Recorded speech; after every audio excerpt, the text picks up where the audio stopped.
lamentablemente han fallecido 929 personas y de estas 929 personas, lamentablemente, 43 de esas muertes se dieron en las últimas 24 horas. Para hablar de esto, para hablar del virus, de cómo avanza, de los cuidados que hay que tener, ya está con nosotros en línea Jorge Aliaga. Él es físico e investigador del CONICET. Jorge, muy buenos días. Mariela Fernández te saluda. Gracias por el tiempo y bueno, charlar un poquito, ¿no? Llevar algo de tranquilidad y de conocimiento a la gente que nos está viendo a esta hora del día del otro lado de la pantalla. ¿Qué tal, Mariela? Buenos días. Buenos días. Bueno, a mí me preocupó este incremento que se dio en las últimas 24 horas, ¿no? 43 muertes en estas últimas 44 horas, lo que intuyo, el pico empieza, ¿no? A subir, a subir, a subir. No sé si se estima más o menos cuándo se conoce, cuándo se va a dar ese pico. Sabemos que lo vamos a conocer cuando empiecen a bajar los casos, pero no es algo que esté sucediendo hoy en día. Es que no hay ninguna razón, digamos así, biológica para que uno pueda saber cuándo va a ocurrir este descenso de casos que vos mencionás, porque la razón biológica sería que el virus encuentra dificultad en encontrar una persona que no ha sido infectada, y eso ocurre cuando más de la mitad de la población está infectada. Y, digamos, ese número más o menos son 20 millones de argentinos, pues acabas de decir que vamos por 20 y pico mil, es decir, que estamos lejísimos todavía de que por causas naturales haya un pico. Cuando bajan la cantidad de casos en todo el mundo, pasó, y acá ya pasó el 20 de marzo, de hecho, ya tuvimos un pico el 20 de marzo, eso ocurre no porque el virus deja de contagiar solo, digamos, sino porque nosotros hacemos que al virus le sea más difícil encontrar otra persona. Y eso ocurre cuando de alguna manera nos distanciamos. O digamos, tomamos más recaudos, usamos mejor el tapaboca, nos lavamos las manos, etc. En la medida en que no seamos eficaces para hacer eso, no van a bajar la cantidad de contagios. La cantidad de fallecidos que se están viendo estos días, yo te diría que era lo natural, porque si vos tenés en cuenta, nosotros en las últimas 3 semanas venimos aumentando muy fuertemente la cantidad de casos. Así es. La cantidad de casos nosotros los vemos aumentar día a día, rápidamente, pero las personas en esta enfermedad y en general en cualquiera, pero en esta particularmente, no fallecen el primer día que se contagian, sino que muchas veces están algunas semanas, 2, 3 semanas, internadas.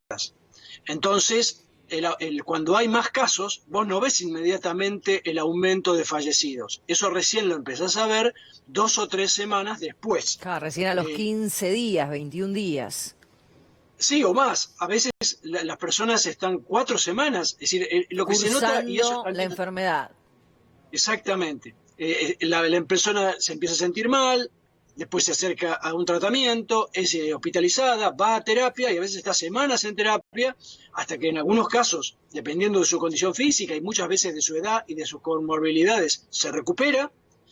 Muchas personas incluso después de recuperadas quedan con alguna secuela por cierto tiempo respiratorio fundamentalmente, pero otros casos fallecen.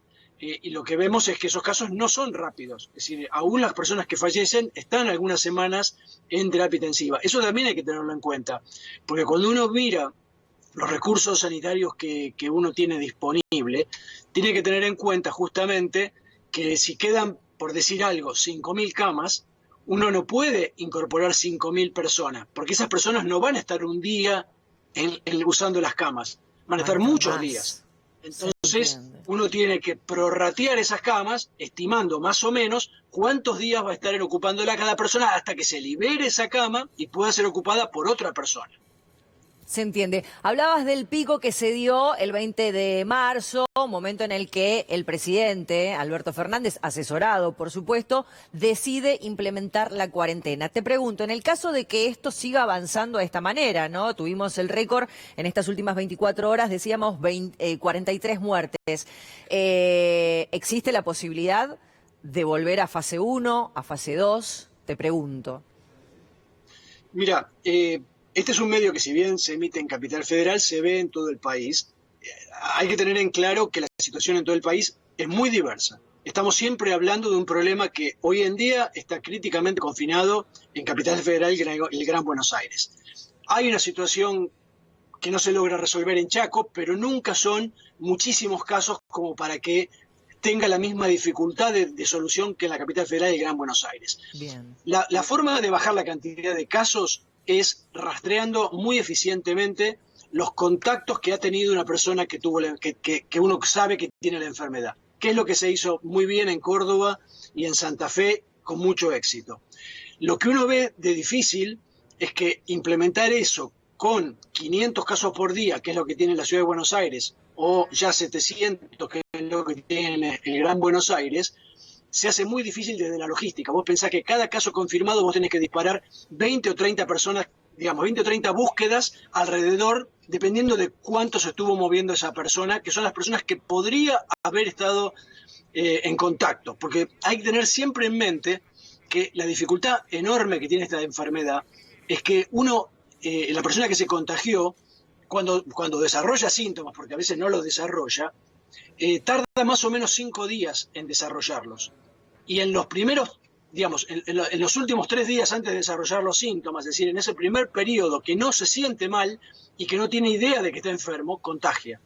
Entonces, uno tiene que identificar rápidamente a todas las personas con las que estuvo en contacto alguien que uno sí sabe que está enfermo y avisarle que podría estar enfermo y que no se mueva. Claro, para que esa persona se aísle. Contagia. Claro, que voluntariamente, digamos, aunque más no sea, que no salga de la casa, que se cuide con los familiares, porque podría estar contagiado, hasta por lo menos hasta que se le pueda hacer un estudio, un diagnóstico, lo que fuera. Pero si uno espera 48 horas a tener la confirmación de si lo está o no, siguió contagiando por 48 horas en el caso de que estuviera enfermo.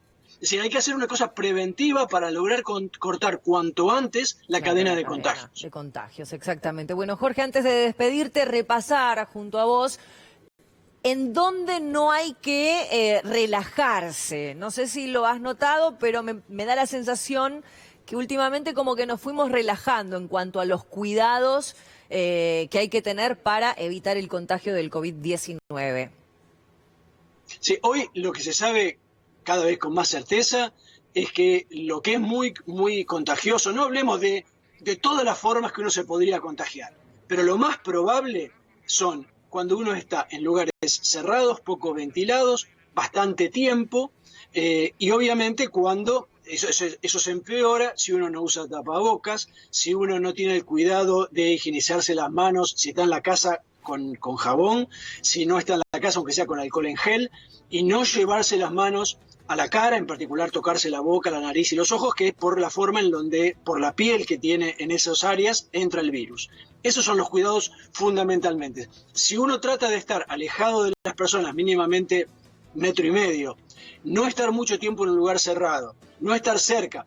Por ejemplo, se veía, es extremadamente contagioso cuando una persona estornuda o habla fuerte, la cantidad de partículas de gotitas con virus y la persona está enferma, digamos, que se dispersan en el aire y que quedan flotando un rato largo. Entonces, esas son las cosas más complicadas, digamos. Bien, clarísimo, clarísimo. Jorge Aliaga, físico, investigador del CONICET, muchísimas gracias por tu tiempo, que tengas un buen día. Gracias a ustedes.